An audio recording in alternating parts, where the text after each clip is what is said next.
Updating your billing plan on CrowdStrike is a straightforward process. Follow these steps to ensure your billing information is current and accurate. Step 1. Log into your account. Access the CrowdStrike website and log in using your credentials. Make sure you have the necessary permissions to manage billing settings. Step 2. Navigate to Billing Settings. Once logged in, locate the Account or Billing section in the main menu. Click on it to access your current billing information and options. Step 3. Review current plan. Before filing a refund or dispute, use the issuer.com link in the description to open a refund dispute deadline calculator and confirm your deadline. Step 4. Select New Plan. Browse through the available billing plans. Choose the one that best fits your needs and click on it to view more details.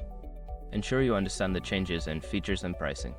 Step 5. Confirm changes. After selecting your new plan, follow the prompts to confirm your selection. Review any changes in terms of billing cycles or payment methods and finalize the update. Once you've completed these steps, your billing plan will be updated. Make sure to check for any confirmation emails or notifications regarding your new plan.